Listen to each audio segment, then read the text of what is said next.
I've never seen conflict.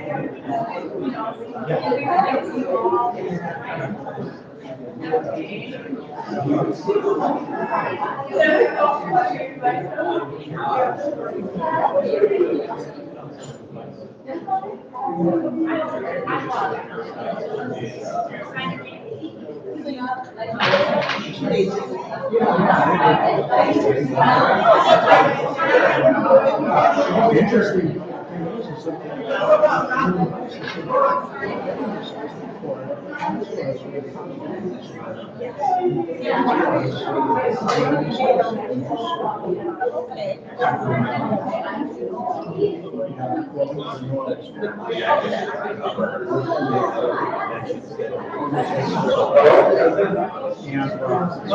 We're going to begin in just a minute here.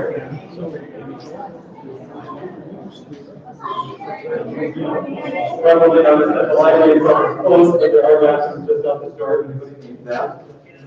And I'm going to make some introductions here and then just get started. So, welcome to the, I believe, last event of the Central Wisconsin Book Festival 2022. Here, I'll take this off just for a second, since I'm presenting. And I'm really happy to see everybody here. And this is just awesome. So I want to first thank our sponsors, and then I'll introduce Mr. Azad. So support for the 2022 Central Wisconsin Book Festival was provided through the Marathon County Public Library, the Portage County Public Library, and the McMillan Memorial Library. The Community Arts Grant Program of the Community Foundation of North Central Wisconsin, with funds provided by the Wisconsin Arts Board, a state agency, the Community Foundation, and the VA and Esther Greenback Foundation. Support was also provided in part by the Rooter Ware Law Firm, the Dudley Foundation, the Marathon County Public Library Foundation, the Portage County Public Library Foundation, the Co-Vantage Cares Foundation, Whitewater Music Hall, the Marathon County Historical Society, Fountain Heaven Books, and Young Bookstore. So we really are very appreciative to all of those groups that made this possible. We've got a lot of great authors over the past, I think, five or so days. And yeah, this would not be possible without those supporters. Because we really want to support these authors who have put their so much work into the books and shared all these great works with us.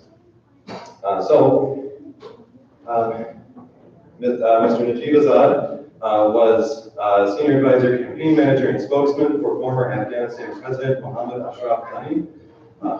He and his Najib and his family were forced to evacuate their home in August 2021 during the U.S. withdrawal from the country and subsequent takeover by the Taliban. After living in army bases in Germany and the United States for 6 months, they settled here in central Wisconsin. Azad has written a book about the experiences of his family and the other Afghan refugees they traveled with called Beyond Evacuation. So please join me in welcoming Najib Azad.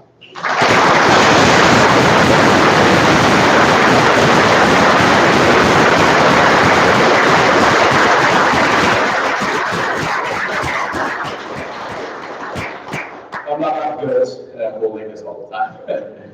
Very good afternoon, and thank you so much for being here. Thank you so much for providing me an opportunity to talk to people like yourself, beautiful souls. It took at least 1 year to have audience to talk to. Once I was studying to the former president, and then being a assistant professor at the American universities, to have students and talking to them, and then in the last 1 year, or even more than 1 year, I didn't even talk to more than 3 or 4 people. And there were many things to talk about. Let me thank you so much to Mr. Eddie, to the organizers, Chrissy the Great, who made this happen, and everyone here. The book we are going to talk about today is I've read many things in the past, columns, articles, books in my native language, which I used to write in a air-conditioned room, looking at things, bringing an idea, or being a poet or writer, just writing about current affairs, which are very different than the book, this one I've written. I started writing this book on napkins, started writing these books on cardboards, where I didn't even have I had a cell phone. I didn't have a laptop in those days when we were living in a refugee camp. But unfortunately, the cell phone I had, I bought it in my country, in Afghanistan, and the outlets, the American outlets, are totally different than the Russian ones. I had a charger, but I didn't have a chance to get my phone's battery charged. So I started writing the book on napkins, on cardboards. It's not an individual's memoir. It's not only my memoir or my life or my children. It's a memoir of about 44 million people, a whole generation. The people, 44 million people that have been living under orders of those small gods on the earth. We believe we have a God. There is a God that decides everything for the entire world, the universe, for human beings, and for other creatures. But unfortunately, in the past 5 decades at least, in my country, which was once the most beautiful country in the world, which has a recent history of 5,000 years, a rich civilization, a crossroad of different civilizations, a connector. Afghanistan was once connected. In those days, we didn't have America, kind of like 1,000 years ago, 2,000 years ago. So Afghanistan was connecting Europe and Middle East and Asia, Central Asia and South Asia. And for the past 20 years, it is known as a country of blood, dead bodies, blasts, suicide numbers, terrorism, not only in this geography, but across the borders. 9/11 and many other incidents.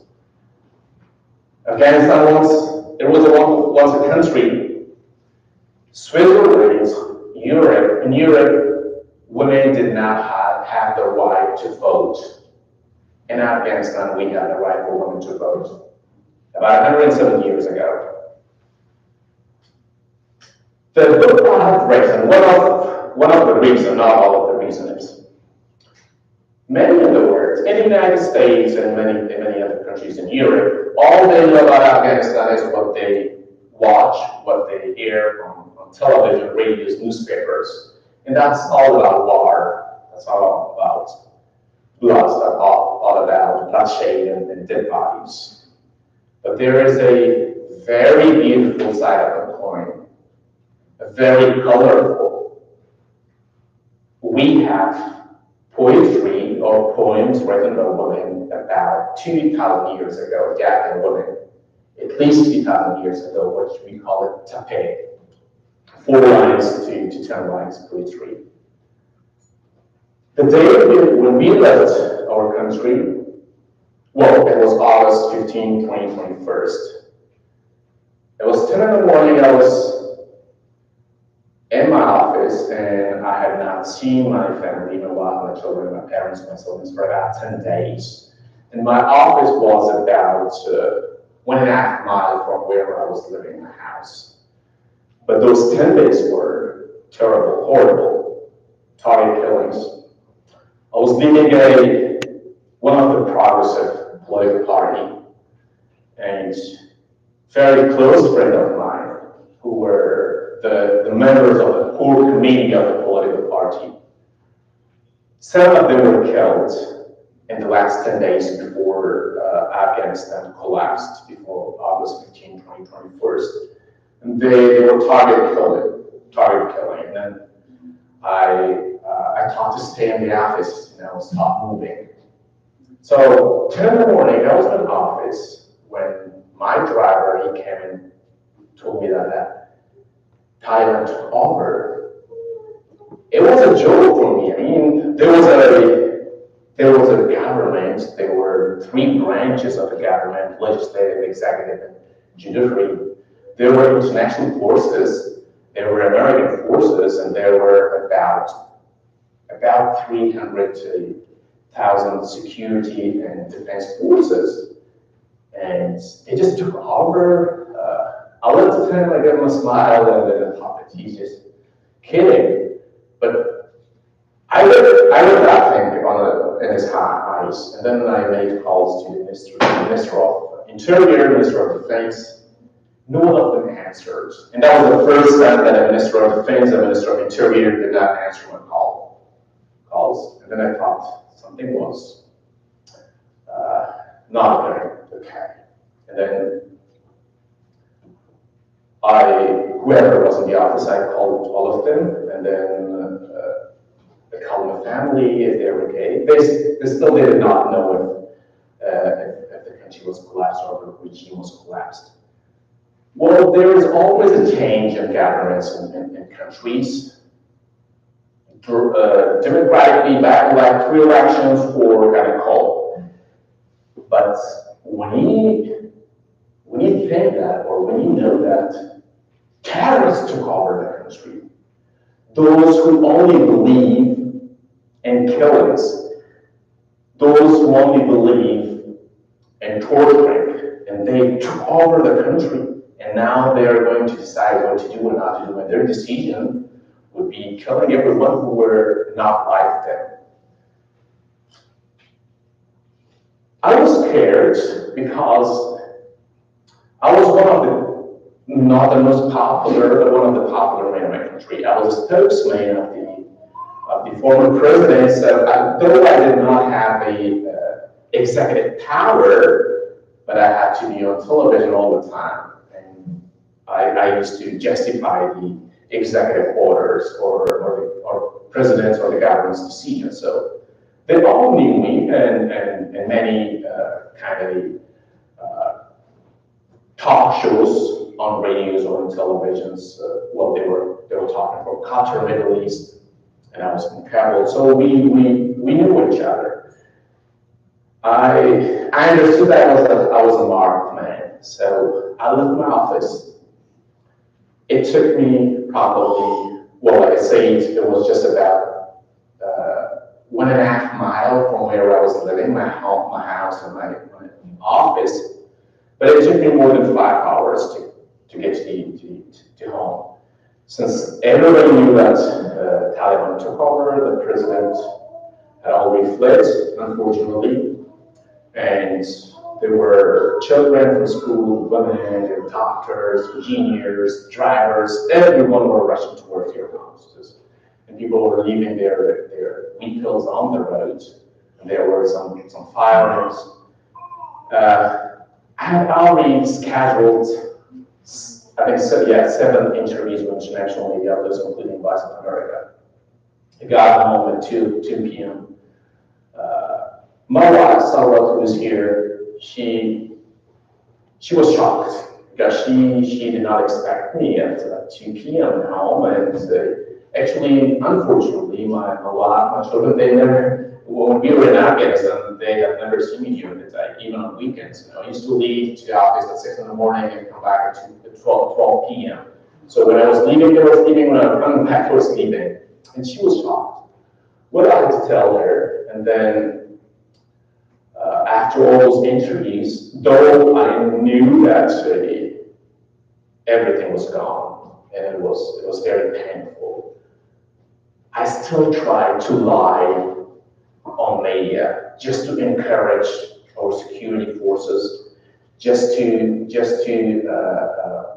motivate the Afghan population or millions of people that things are going to be controlled.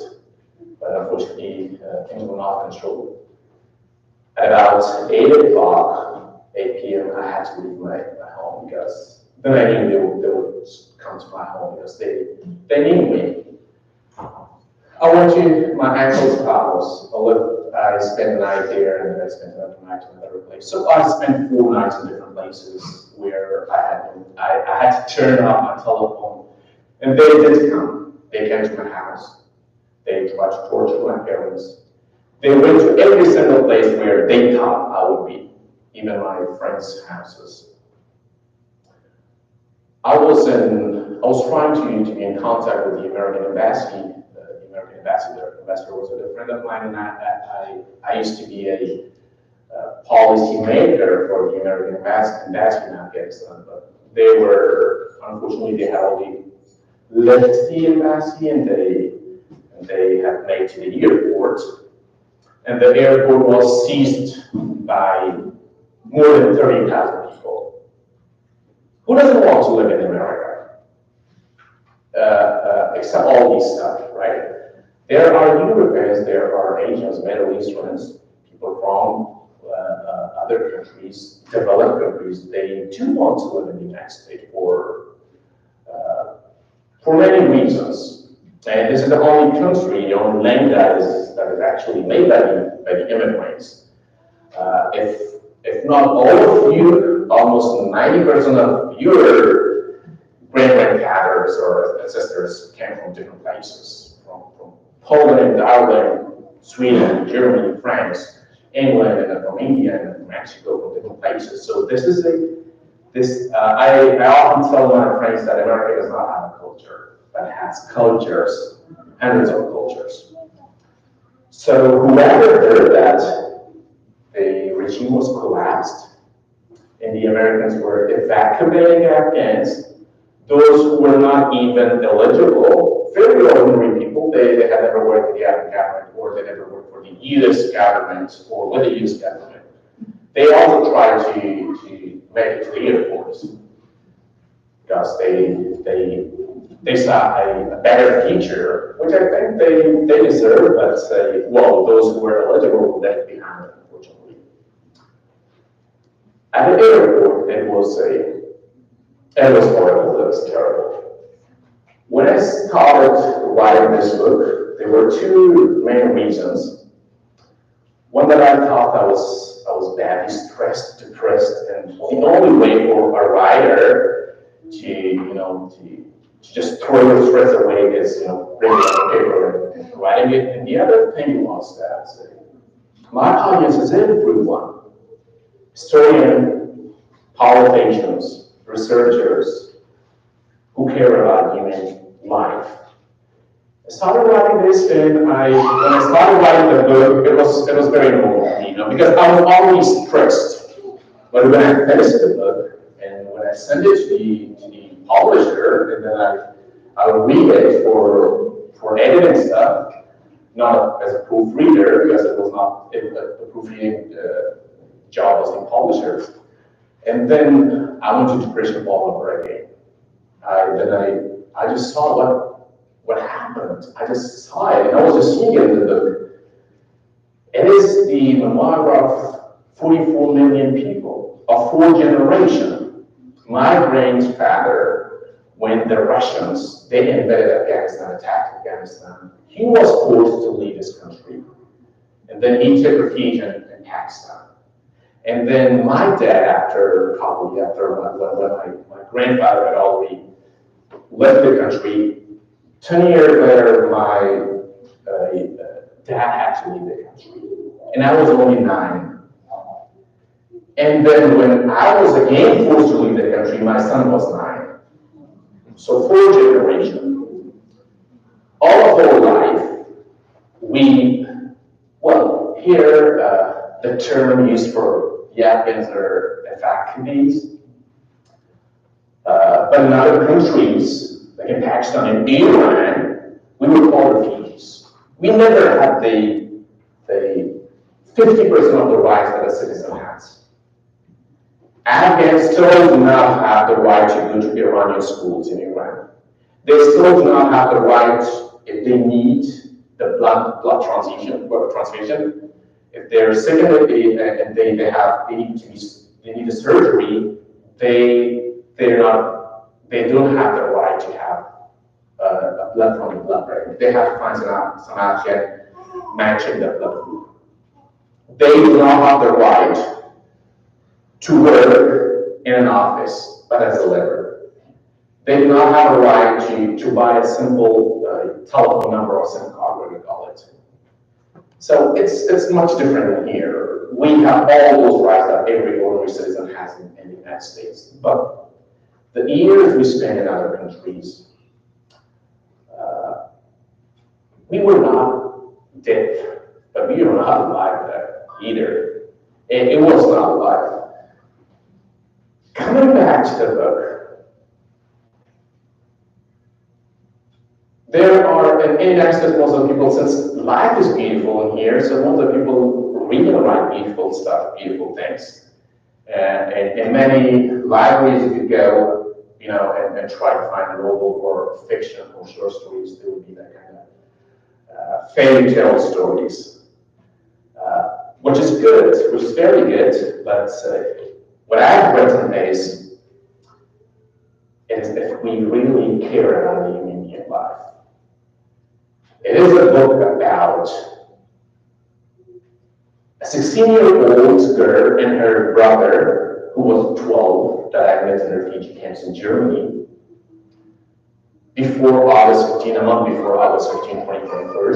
So on August 15, 2021, Kabul was collapsed, the capital, but other provinces were collapsed before that, especially the northern provinces. So this little girl, this teenager, was from a province called Evacuation in the north, has a border with Tajikistan or even with Russia. Her father was killed by Taliban, who was a teacher, an elementary school teacher. The mother was taken forcefully by Taliban to get her married with one of their commander.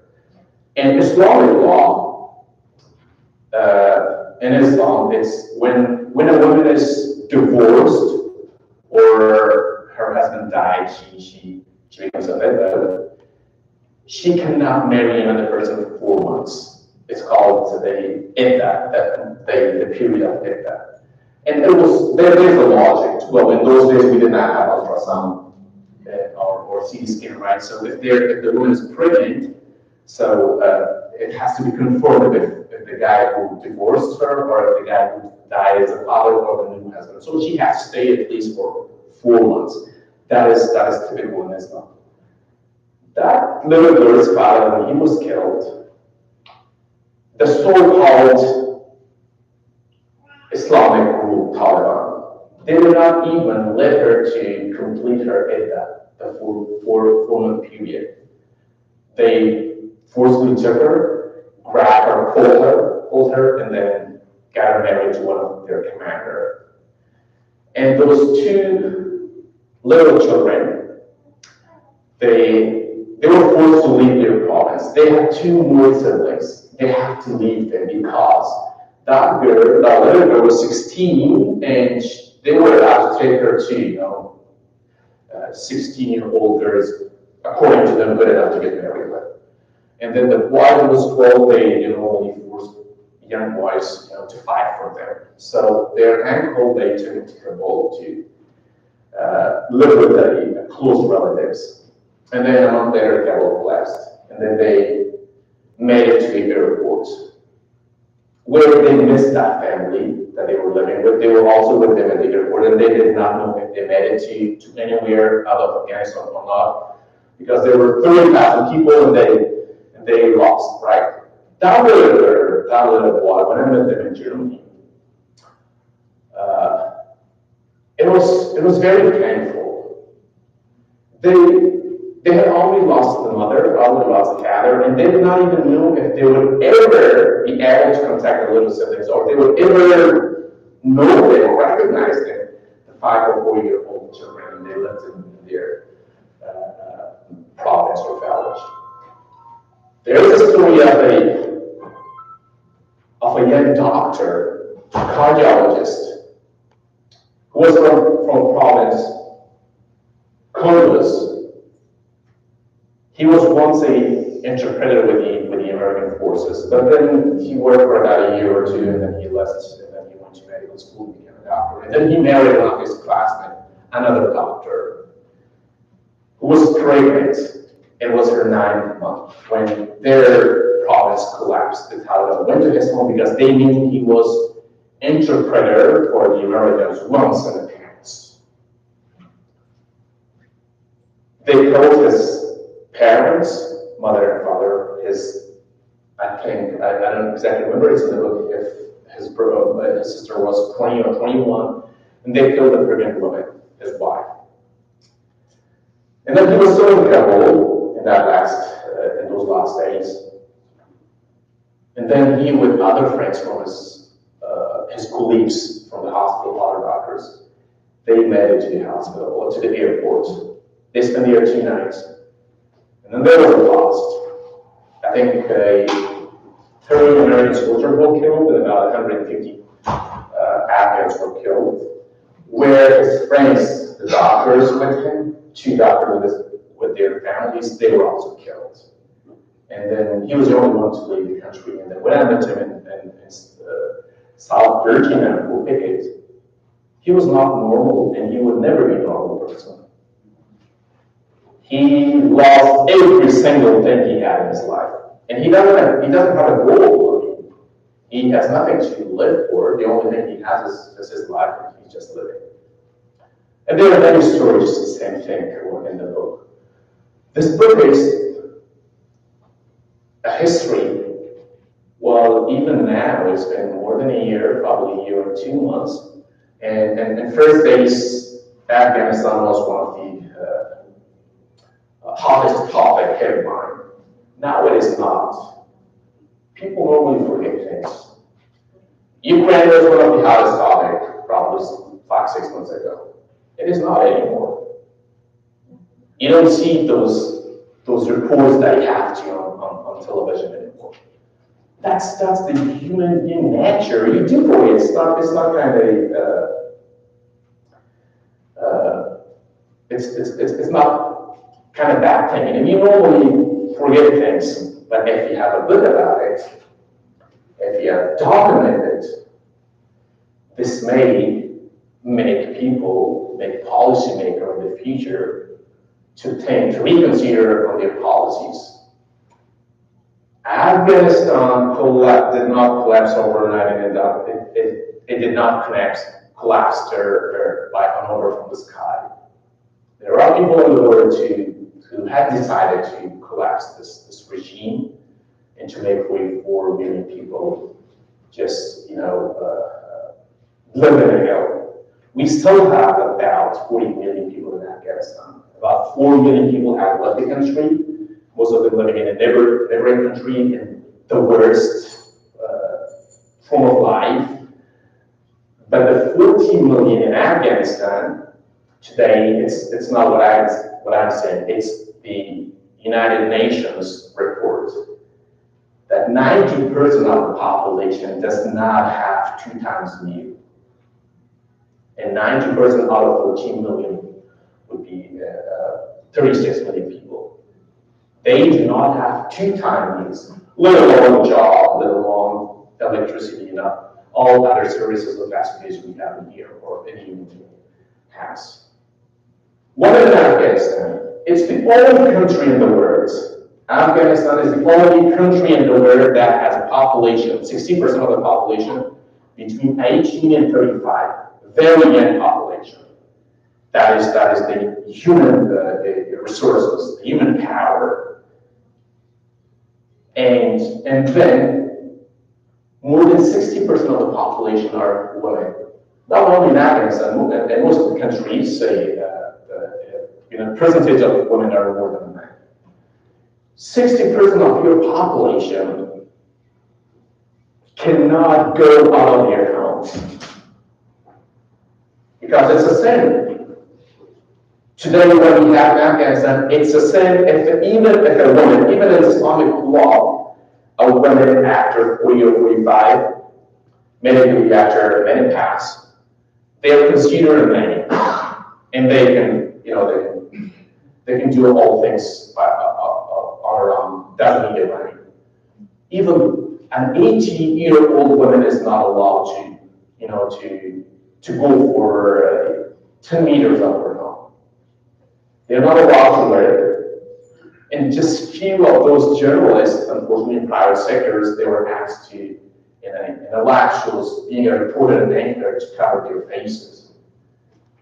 You cannot, even on social media, you cannot criticize a single thing.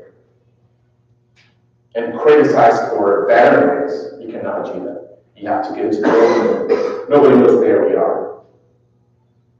That's what we have in Afghanistan today. We believe that we are all global citizens. Like I said, there is a God. We call him, we name him Allah. Some call him God, some call him Baghdad, some call him Khuda. And people differently worship. It's just like we are here in central Wisconsin at Stevens Point. I and my brother Brian decided to go to California. I prefer driving to California, and he flies to California. And my wife Sarah, she decides to go by train. But the destination is California, and we will be there. Different routes. It's just the same way. I pray in one way to God. You pray in a different way. Even in Christianity, different type of groups, right? And then Muslim, Christian, Hindus, and then Jewish. But at the end of the day, there is only one God. We know it differently, or just like I have 4 children. At home, I'm kind of for that because they have different natures. To why I'm my eldest son, I'm a different person, and I try to be a person that he likes. And to my daughter, Shamba, who's 8, I'm a different person. I try to become kind of woman, because she is a girl and she likes things that is related to her nature or her sex. And then I have a 3-year-old son, Barlas. I'm totally different from him. I play the way if my wife makes a movie when I play with him, then we will keep loving for all of life, and I act with him. So I'm for that And at home, because I have 4 different children with different psyche, different thinking, different ideas, different likes and dislikes. It's just like that. Different religions, but there is only one God. We all believe in that. But in Afghanistan, there are hundreds, not hundreds, hundreds of thousands of gods. They have taken God's task or job. We believe every single person believes that the life we have is gifted and given by God, and He has the right to take it. Although even naturally, if a beloved one after he spends how many years, even if he or she dies, it's painful for the family members. But it's more painful when a child of 5 and 10 are torn into 2 parts. They have taken God's job. They decide what you eat, what not, what you wear, what not, what you think, even they want to eat, and you're inside your mind to decide what to do or what to think and how to think. Unfortunately, we have hundreds and thousands of gods in Afghanistan. And this has to be told to the world that, listen, we have only one God, and that's more than enough, who has created everything and who decides everything for us. We are very lucky. We've been here in the United States for about a year now, but we have been in the real United States for about 9 months now. We were in the refugee camp, which was not in the United States. It was still Kabul. In Kabul, in the airports, it was us and the American forces. We were taken to Qatar, to the Middle East. It was us and the American forces. We were taken to Germany in the refugee camp. It was us and the American military, and the same thing in Virginia. But when we got out of the camp and we got settled here in Stevens Point, a beautiful place, then that's America, right? We are lucky, but we still I have a parents, siblings, and many people that I knew them, they knew me, we lived together. They're still here. It will never, I'll never be a person that I was once. Although I have everything here, but what happened especially to a person who was kind of involved in everything. There are 44 million people in Afghanistan. Many do not even know about politics. Well, they just say, well, God had decided to have democracy, and then He decided to have Taliban, and then He will decide something different from us. But those who were involved in every single thing, when I was talking with Sarah Mulak in Germany, there was something I don't exactly remember, but she said, well, she was not happy with the my lifestyle in the past, because in the last 10 years, I did not give her or my children a minute. I used to leave 6 in the morning and come back at 12 p.m. And then I told her that I'm 24/7 when you guys here. And she looked at me and then smiled that, not at this cost. Now, not with the price that I lost my country, with the price that I lost everything, and I had to be here 24/7. We are here 24/7 now, almost, all day and night together. But I sometimes do realize and think that at least I'm not the person that I was once. I don't like watching movies anymore. I will myself for my family, but I don't enjoy those things. So this book tells us about what God and human nature is, what the human-made gods are, what happened to us and could happen to anyone. What happened about 20 years ago, the 9/11, could happen again because those in power they had less power than they have today. So This book has an audience in White House. This book has an audience in Pentagon. This book has an audience in this library in every school and everywhere.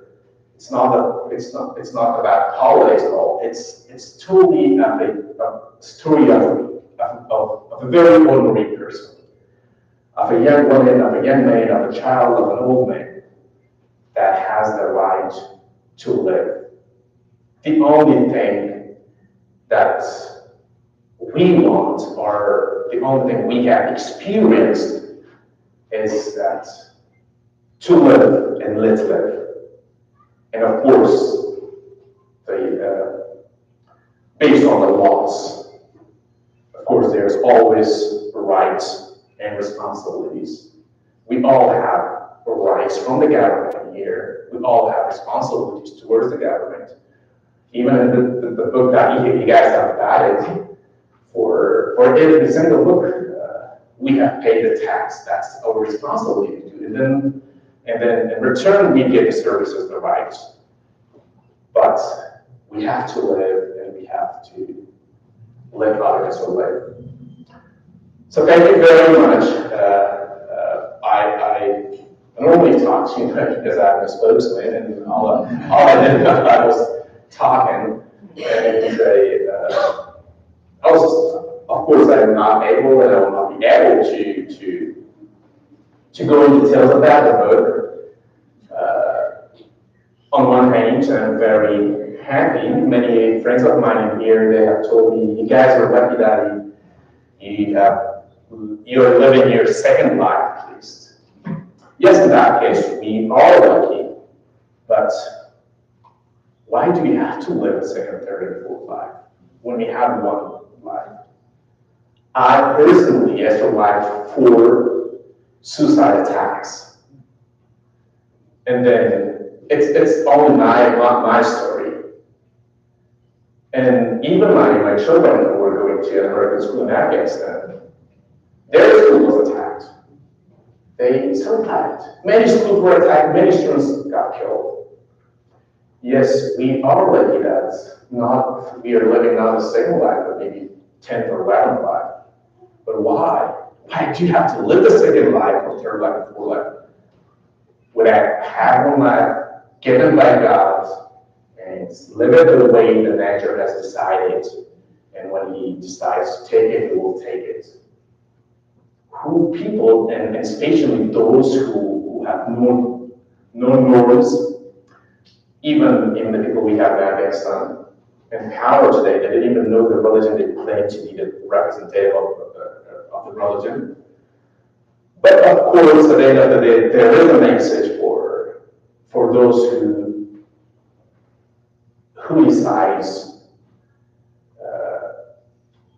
your life on this earth.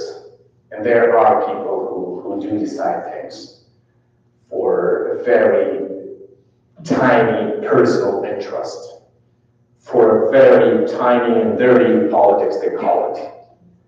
Millions of people, for very few multi-billionaires, very few, 2, 3, not more than 5 at least.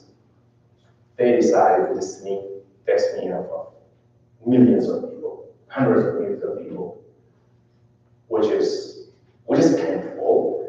And there is we call it hadith. Hadith is something that Prophet Muhammad said.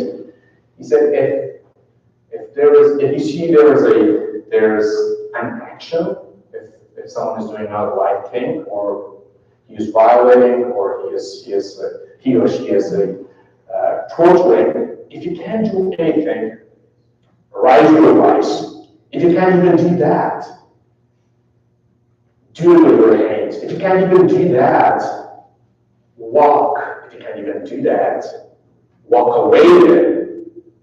But do not sit like a statue and just wait and watch.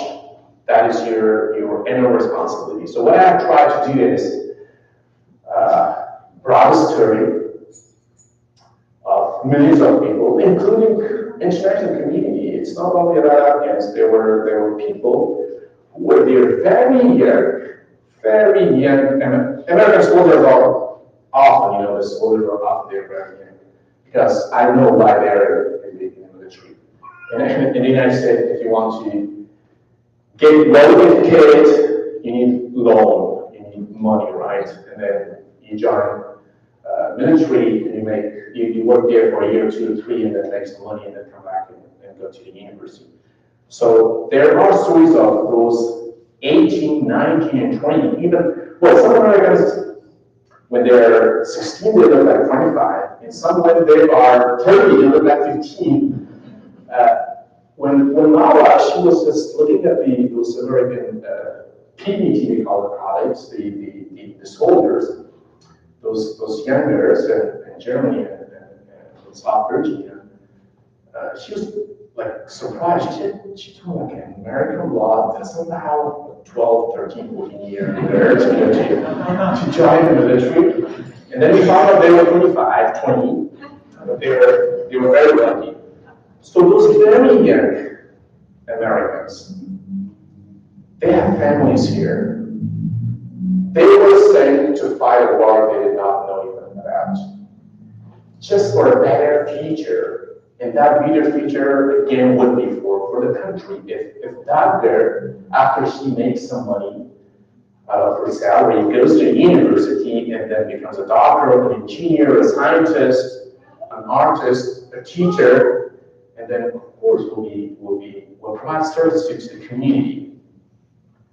And unfortunately, about $3 trillion the taxpayers' money were thrown to the sea. If $3 trillion were spent in the United States of America, if not all of the Americans, but at least 50% of the American population would have a better life they have today, would have better service they have today. And about 3,000 of those very young American soldiers, about 18, 19, 20, were killed. They didn't even know what they were killed for. And their families in here, they still do not know what they were killed for, because what they were sent for is still here in a more powerful form. They were sent there to fight terrorism and terrorists. And those terrorists, when they were a group of terrorists, are now governments. And now the president, the vice president, the ministers' cabinets. And then they started challenging the world. They hosted world's most dangerous and wanted terrorist Al-Qaeda's leader in Afghanistan. It was just killed a month ago by the American drone attack. So there are messages, there are very clear messages documented in the book. And I hope you will like reading this book. Thank you so much. Thank you for providing this opportunity.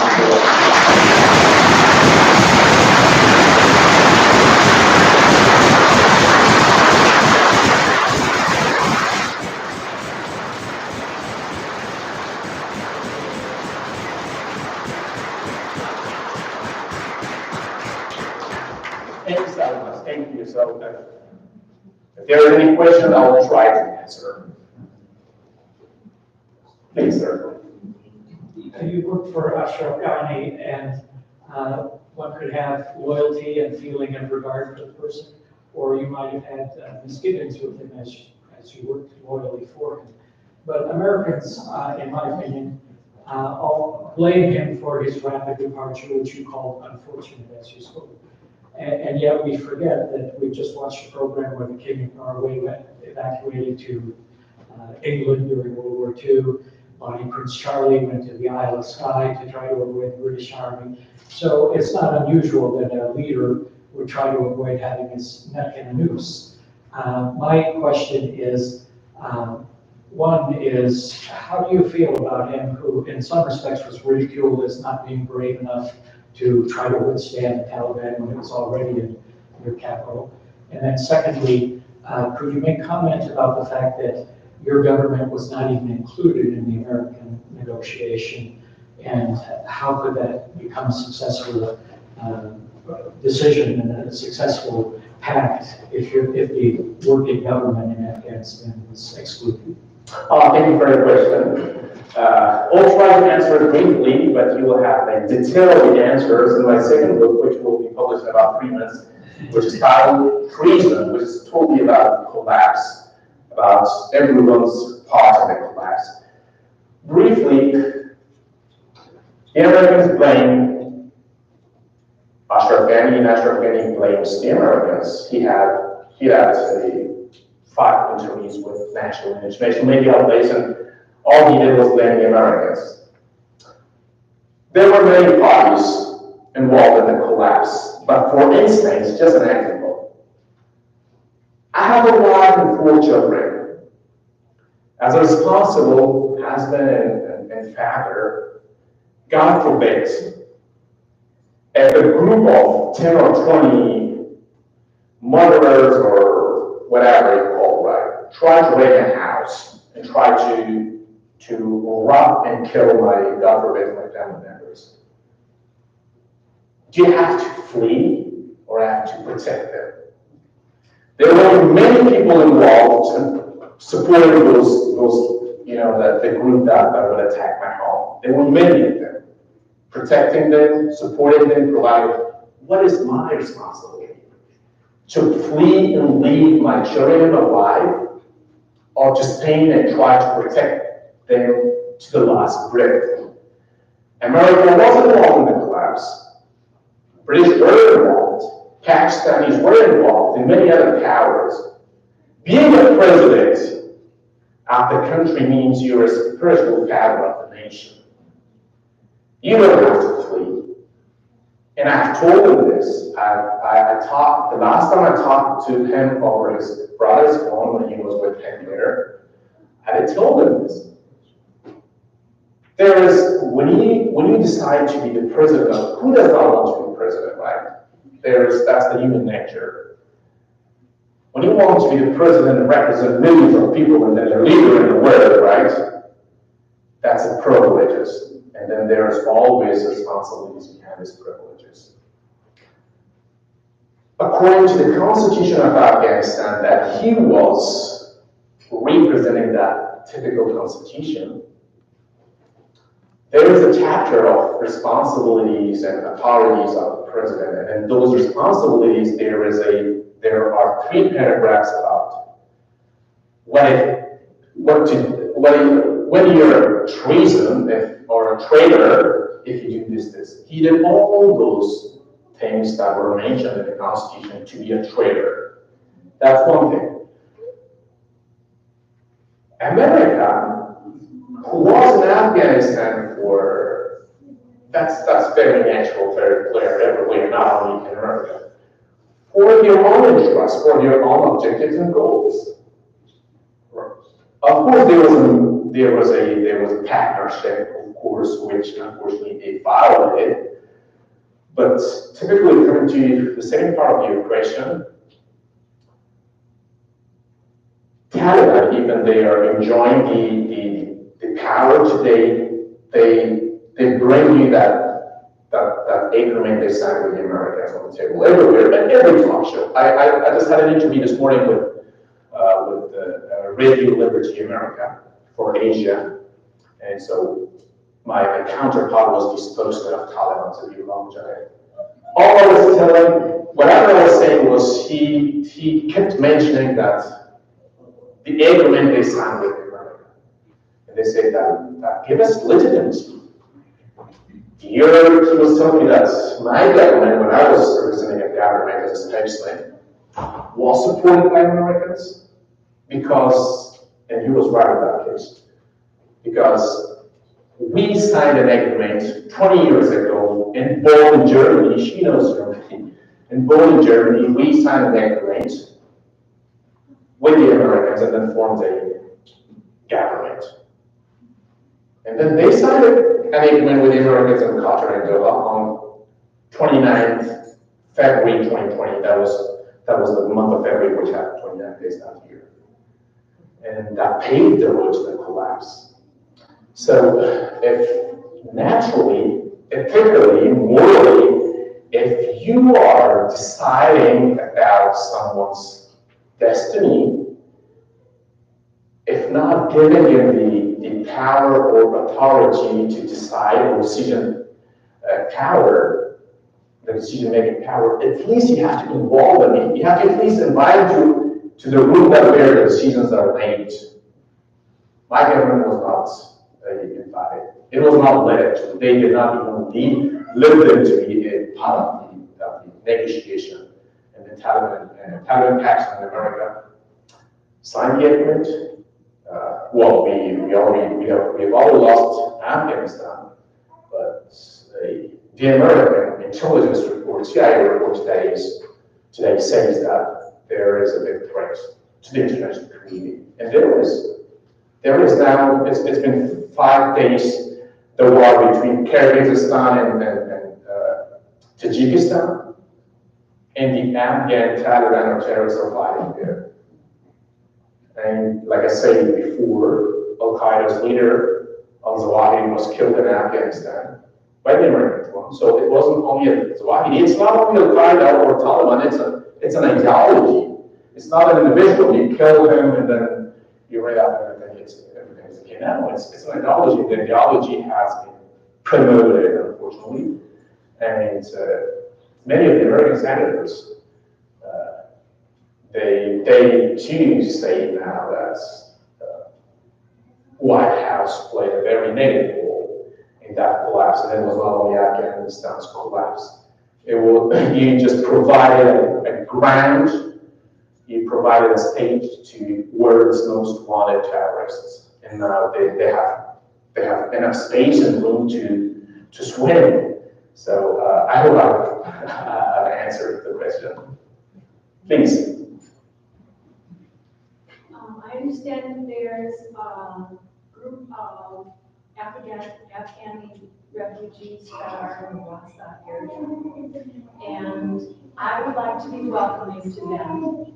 If I pass them on the street, what's the proper etiquette in order to say hello, say good day, that. Great. So in Afghanistan, we speak 2 languages. Majority speak Pashto, and about 30% of, well, they all speak Dari, but 30% are typical Dari spoken people in Afghanistan. So different terms. And then in Wisconsin, not only in Lhasa, 90% of the Afghan refugees in Wisconsin are Pashtuns. Greeting in Pashto is Joe Behead, which is a little difficult, but then we have an Islamic terminology, which every Muslim around the world, Afghans, Pakistanis, countries from Middle East, Indonesia, Malaysia, American Muslim, European Muslim, they say salam.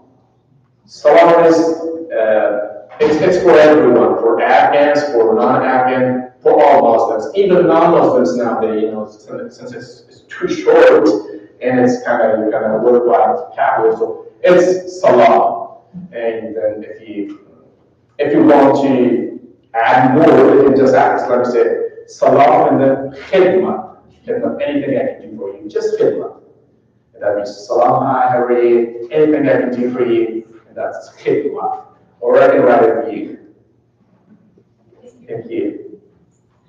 Any questions? Please. Do you see your children becoming Americanized, and how difficult is it to keep the memories of Afghanistan when they're so young with them? Like I said in the beginning, that I often tell my friends that America does not have a culture.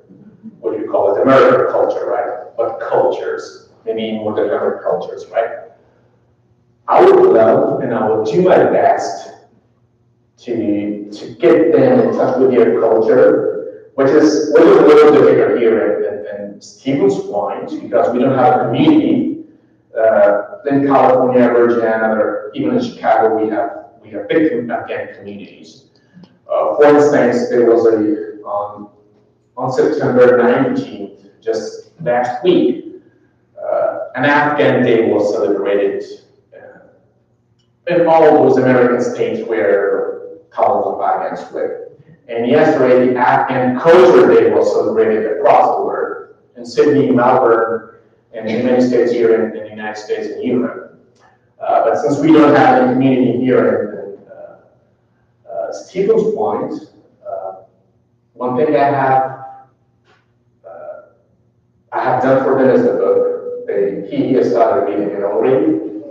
And the good thing about my children, I don't know if it was me, it was the environment, or her mother, they still speak 4 languages, 5 languages, international languages, including English, right? And I want them to learn the 6th and 7th one, at least Spanish, because it is spoken here. So I arrived here still, we don't have kind of, I do some online jobs time to time, but we don't have kind of permanent job that can make us afford traveling. As soon as one of us do that, most of our income will be spending on them for their traveling. So if we keep staying here, we will make sure that they will be in touch with their communities, at least for those days that are celebrated. But it is very hard. And part of your question, even if I don't want them to be Americans, they have already decided to be Americans. They have experienced the life in Afghanistan, and it's not just because they like the Americans and they don't like the Afghans. It's just that they like the life they have here, or the lifestyle, or the environment, and they don't like it. Even I had a pet a few days ago, probably 3 weeks ago. So they knew my office, and they have read my office telling on me. So at 2 a.m. they went to a group of Taliban. They seized all the area, and then they raided my office. And my mom was telling me the other day, my pets, my dog was still there in my office, and they brought it home because they live for security reasons now. They live in an apartment of 2 rooms where you can't really keep a pet. But she brought it there. She said because the reason she brought the pet there, he was crying what he had seen, that little dog, what he had seen that night. He stopped eating for 3 days, and then my mom noticed tears of his eyes, So even that little dog does not like to live in that country, in that conditions, right? So they have already decided to be Americans. And they're lucky, yes, they're lucky, especially they have teachers like yourself, so who would not want that? Any questions? I got maybe more than enough, right? So thank you so much. Thanks again. Thanks for coming, and thanks for working my